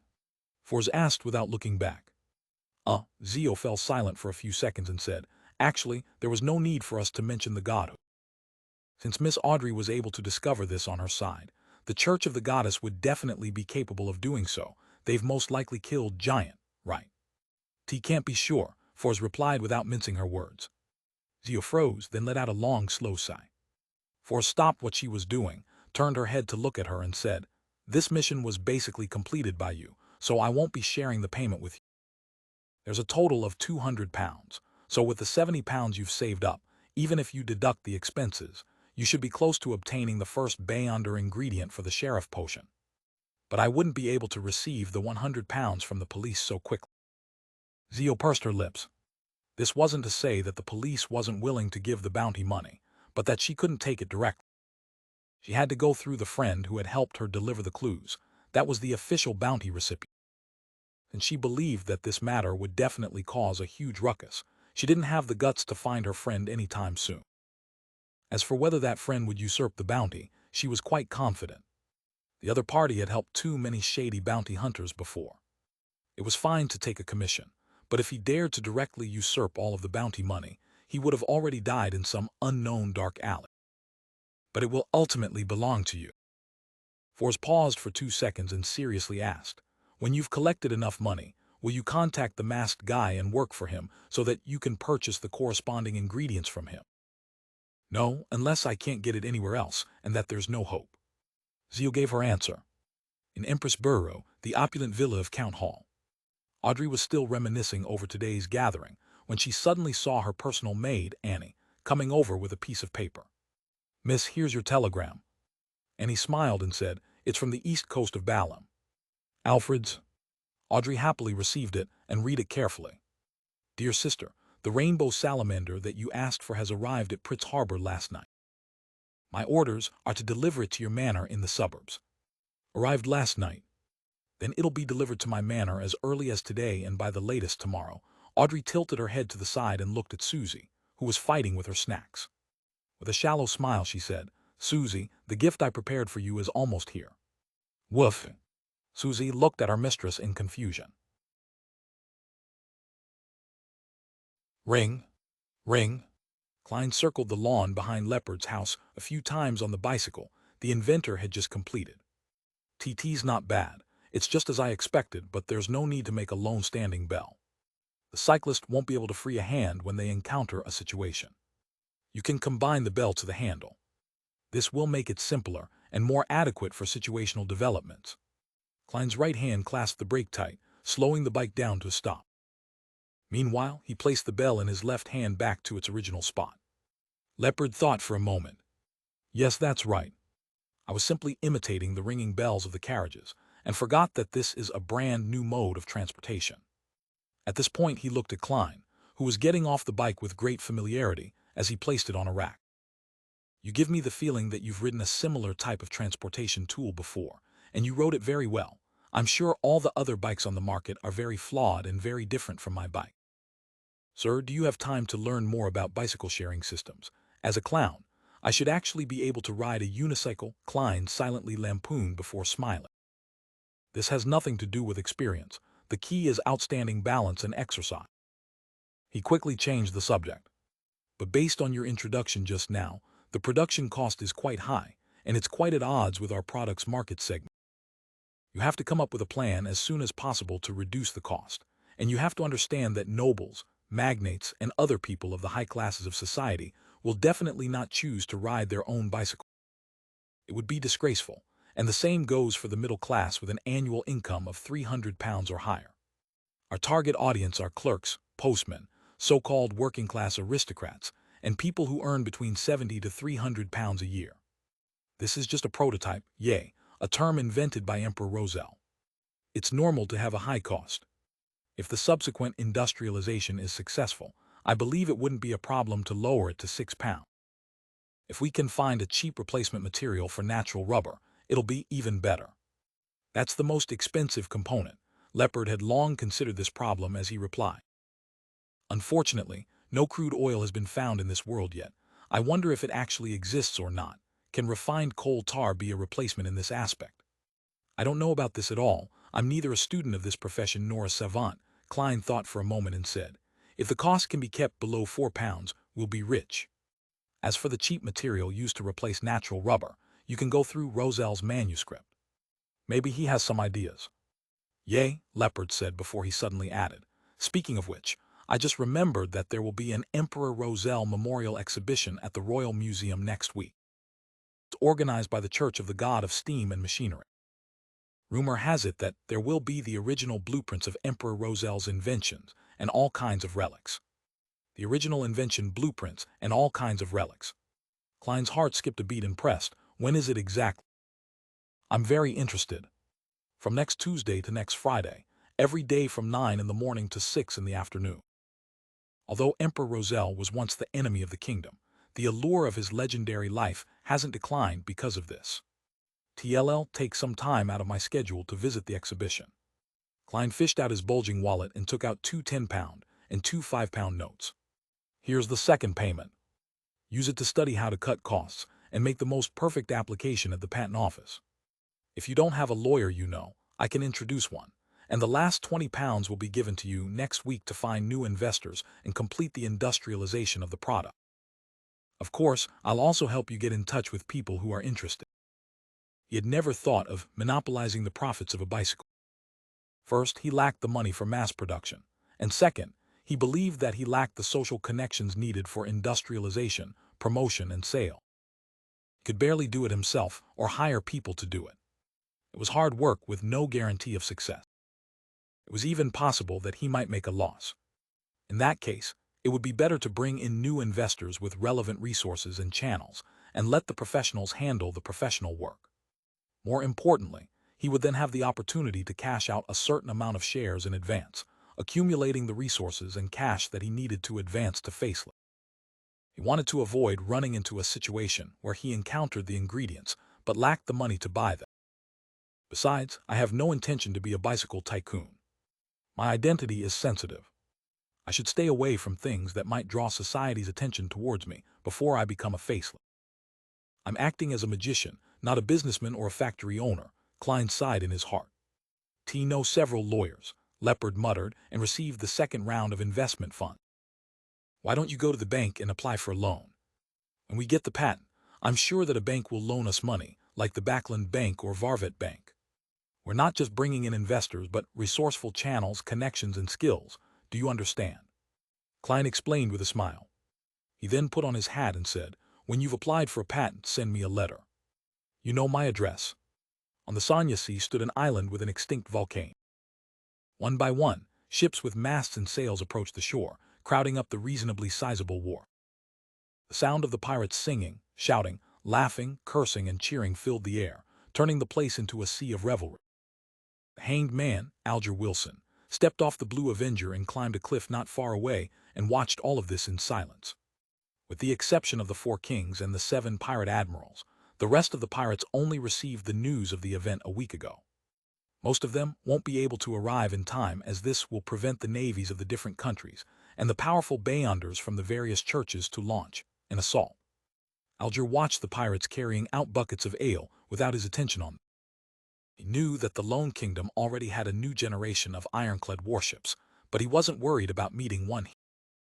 This was because only 4 months had passed, and the advertised invincible fleet still needed more ironclad warships and different types of ships for support, as well as the time to train military officers, sailors, and gunners. There was no way they could create a combat force without a year's time.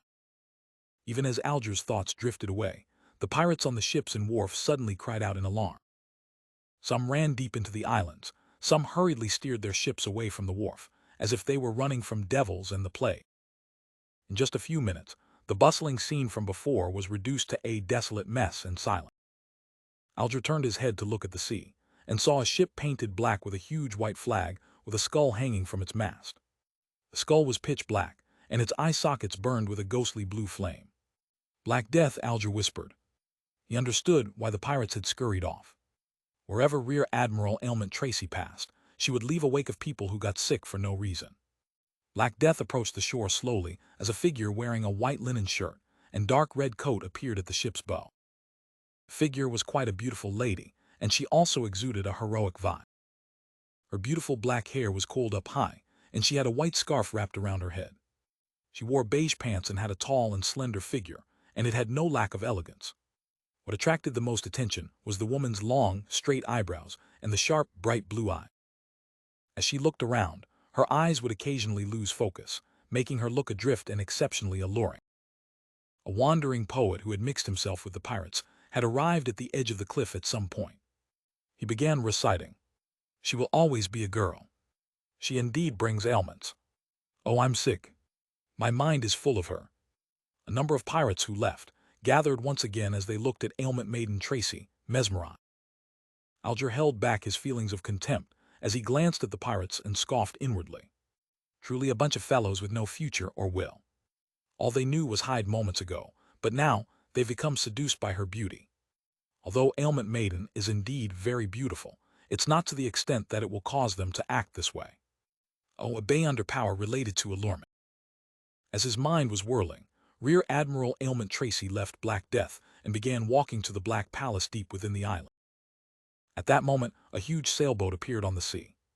Its flag depicted an eyelashless eye with 10 stars surrounding. Admiral of Stars Catlia, Alger nodded gently and muttered silently.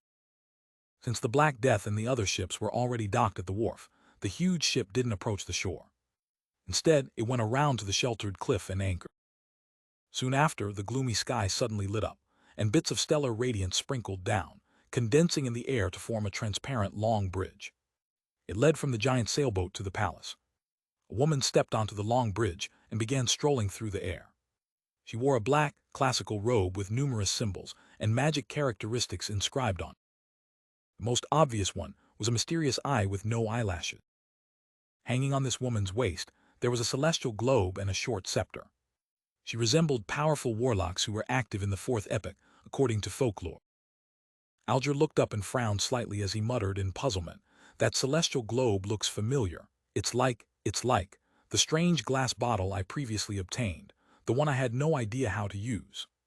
It eventually shattered after Mr. Fool pulled me into the gathering. On the outskirts of Empress Borough, Audrey led her maids and the huge golden retriever, Susie, into her own manor. Miss, the delivery from Enmet Harbor is just ahead," the butler in charge of the manor said in a respectful tone. "All right." Audrey nodded lightly and said half-jokingly to the large golden retriever beside her, "Susie, this is your present."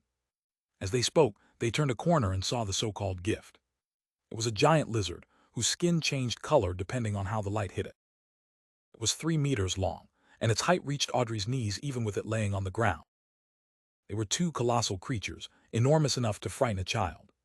"Woof!" She turned her head to look at her mistress, and saw that her expression was exactly the same as hers. Apparently, she hadn't expected the gift to be so exaggerated. Gathered Audrey had always had a subconscious understanding that a rainbow salamander, the rainbow salamander's pituitary gland equals the size of one's palm.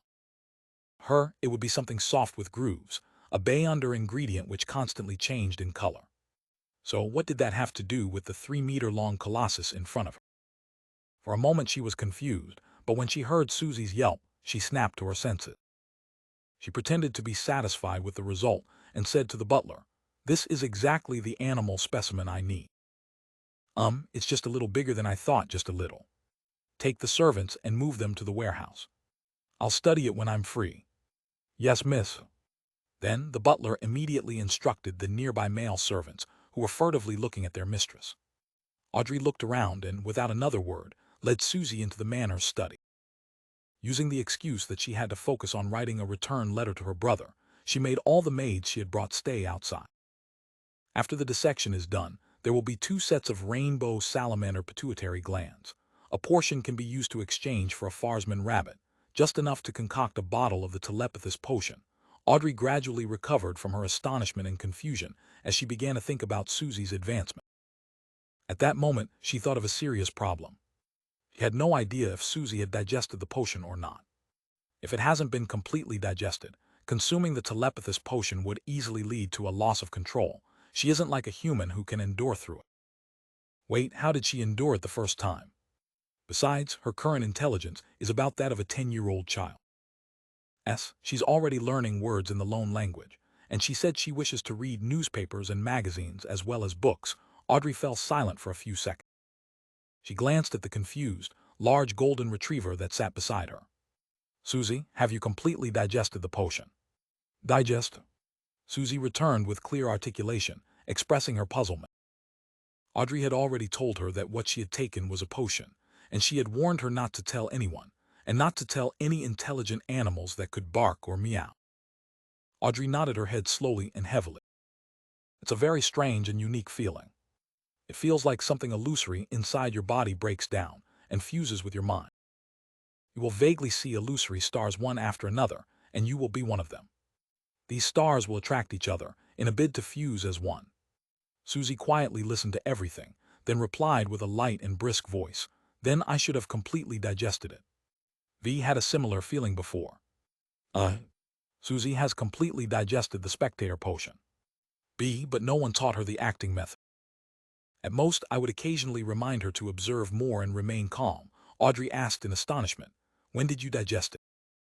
"Last month, the month before last, or perhaps even earlier." Susie tried her best to recall when. Seeing that her mistress's expression was getting odder and odder, she hurriedly wagged her tail and timidly added, "I don't remember, I'm just a dog. I won't purposely remember such things."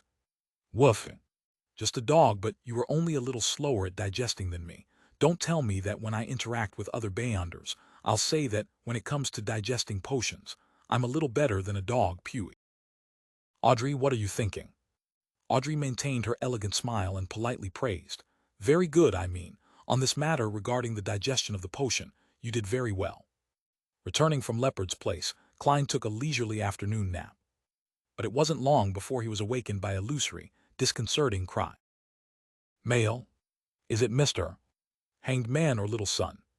Is one of the final main ingredients for my potion ready?" Klein carefully tried distinguishing who for a few seconds and soon forgot about his anger from being awake. He quickly got up, took 4 steps counterclockwise and went above the gray fog.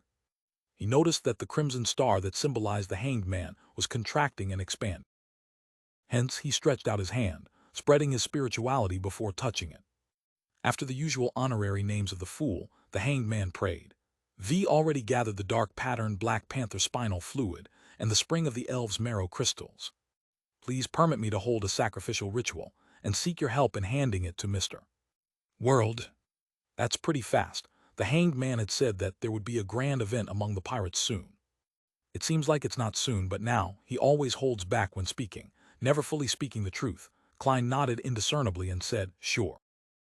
After a simple sacrificial ritual, Alger resisted his urge to ask Mr. Fool if the celestial globe on Admiral of Stars Catlia had anything to do with him. At this moment, Klein had already forgotten about him and was admiring the 2 Beyonder ingredients on the surface of the long bronze table. The dark patterned Black Panther spinal fluid was a seemingly translucent liquid, but if one looked carefully, they would discover that its clarity was also divided into different levels. The lower one went, the more transparent they were at distinct levels. It fully satisfied someone with an obsessive-compulsive disorder. The spring of the Elves' marrow crystals was similar to a faded egg. Its shell was very thin, and it looked like it could easily shatter at a touch. Even without shaking, one could still hear the sound of swishing water inside. "I should be able to get 300 pounds and a formula clue. My magician is only short of the true root and juice of the mist train. I wonder when Little Sun will complete the mission." Klein waited in anticipation. As for the other supplementary ingredients, he had already bought them at various stores. For example, the droplet gem he needed to buy was purchased from a jewelry store, and he had ground it into powder. 5 grams was about 2.5 pounds. The son, Derek, didn't keep Klein waiting long, and on Wednesday evening, he whispered a prayer to the Fool that he had prepared the true root and juice of the mist tree and asked him to pass them on to the world. The mist tree's true root was heart-shaped, brown, palm-sized, and wrinkled. It looked like an old man's skin, but its back was as smooth and exquisite as a gem. It was slightly expanding and contracting, as though it had a certain amount of vitality. Its juice was light green and sparkling, making it look very delicious. Klein just looked at them, feeling a little smug. In the present day and age, Sequence 7 was the threshold of a mid-sequence Beyond. This meant that a Beyonder would finally be able to bid farewell to the state of being only slightly stronger than ordinary people in certain aspects. They would be able to wield a relative abundance of Beyonder powers. Klein slowly exhaled, returned to his bedroom, and summoned himself to bring the Beyonder ingredients into the real world. He didn't prepare any additional vessels. He washed an iron pot in the kitchen a few times, and began to concoct the potion according to the steps of handling the supplementary ingredients before handling the main ingredients.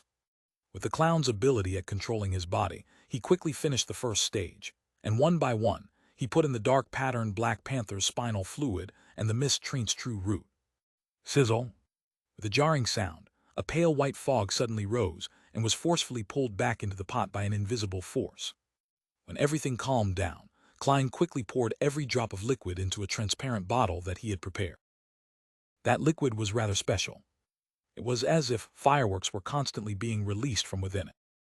Red, orange, yellow, green, and other colors constantly scattered, disappeared, and then reappeared again. This was the magician potion. Klein stuck a coin worth 1 pound between his thumb and index finger of his left hand, flicked it up, and opened his palm to catch it. He was using divination to confirm if the potion he concocted had succeeded. Puh! The gold coin fell, its portrait faced up, indicating a positive response. Without any hesitation, Klein put away the gold coin, picked up the potion, and walked out of the kitchen. At that moment, the sky was already dark. The gas lamps in the room hadn't been lit up yet, causing the surroundings to be in complete darkness. Only the light near the oriel window created a gloomy scene. Klein sat down on the sofa and began cogitation to calm his stirring heart and dispel all of his emotions temporarily from his body. After doing all of this, he raised the glass bottle, tipped his head, and drank the magician potion. Gulp! Gulp! The ice-cold potion went down his throat, and at every moment it felt like countless bubbles were bursting. Klein's entire body was experiencing this stimulation, and massive amounts of information flooded his mind, blooming into fireworks. The veins on his forehead bulged, and his head felt like it was about to burst. However, this wasn't a very difficult situation for Klein to endure. The terrifying ravings before entering the gray fog and the evil roars of the true creator were much more terrifying. Hornisus phlegrea, Hornisus phlegrea, Hornisus phlegrea. The ethereal temptation echoed again. Klein's head expanded and contracted repeatedly before he gradually recovered his thoughts. He began to consciously restrain his thoughts, outline the spherical light, and slowly enter a state of cogitation. After an unknown period of time, his vision recovered. At the same time, he felt an itch all over his body, with his arms feeling the worst. Klein rolled up his sleeves and was surprised to see that one of his arms was deeply wrinkled, like a centenarian. The other arm had lost its color and had become translucent. He could directly see his blood vessels, muscles, and veins. Could it be that I had nearly lost control? No, it shouldn't be. This should be the remnant influences. Klein sat on the sofa in the dark, leaning forward as he watched the anomaly in his arms warily, as if it were a breeding ground for monsters. And all of this had nothing to do with Klein. He sat quietly on the sofa in the darkness, watching his creased skin and the translucent state of his arms slowly recover. 5 to 6 minutes later, Klein silently sighed as everything finally returned to normal. It's a good thing that no one came knocking on the door or ringing on the bell. I only chose to advance after completely digesting the Sequence 8 potion. With such severe effects, it would be hard for those Beyonders who depended on time to grind through the potion. It really is difficult to pass this state. No wonder Captain took 9 years. No wonder Swain, the former captain of a mandated Punisher squad and owner of the evil Dragon Bar, didn't dare to consume the Sequence 7 potion. Seafarer. After sitting silently for more than 10 seconds, Klein slowly stood up. At that moment, he was already a mid-sequence Beyonder. At that moment, he was already a magician.